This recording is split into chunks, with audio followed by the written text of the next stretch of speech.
একটু ধরেন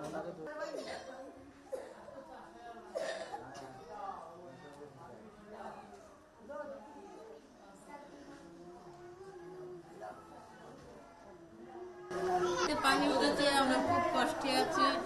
এই কষ্টের কারণে এই জায়গায় চলে আসছি। বাচ্চা কাচ্চা নিয়ে অনেক কষ্ট করতেছি আমরা। ঘরে ঘরে পানি ইয়েতে আছি আমরা, খুবই অবস্থা খারাপ। আচ্ছা, গরু ছাগল সব পানির মধ্যে, আমরা কোনো জায়গায় নিয়ে যেতে পারতেছি না, অনেক কষ্টে আছি।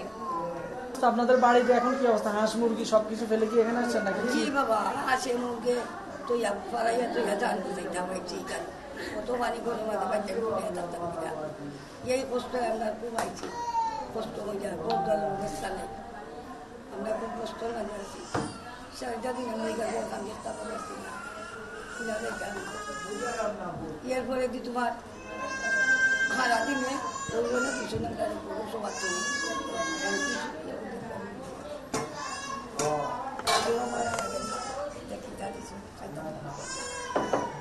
না পাইয়া খাইছি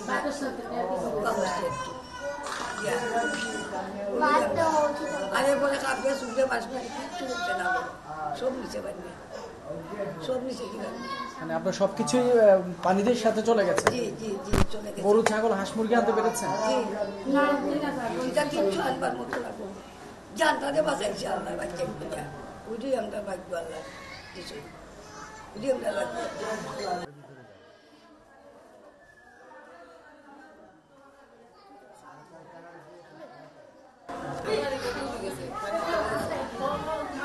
আমরা চলা কষ্ট, কারো নিয়েও যায় না, বাচ্চা বাচ্চা দিয়ে আমরা চলতেও পারি না।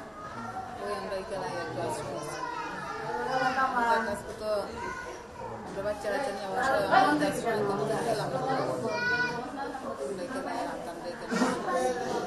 আমাদের বাড়িতে অনেক পানির জন্য আমরা এখানে আসছি আশ্রয় নেওয়ার জন্য। বর্তমানে খুব অসহায় আছে। পশু পাখি সবকিছু গবাদি গরু টরু সব আনতে সবগুলো নিয়ে আইসি এখানে। এলাকায় তো অনেকে এখনো আসতে পারেনি, পানিবন্দী অবস্থায় আছে। অনেকে আসে, অনেকে বাড়ি ঘরে পানিবন্দী অবস্থায় আসতে পারে না। রাস্তাঘাট খারাপ, পানির জন্য আসতে পারে না, লোক নাই, ওই জন্য আসতে পারে না, বাড়ি ঘরে উড়া মানে থাকতেছে।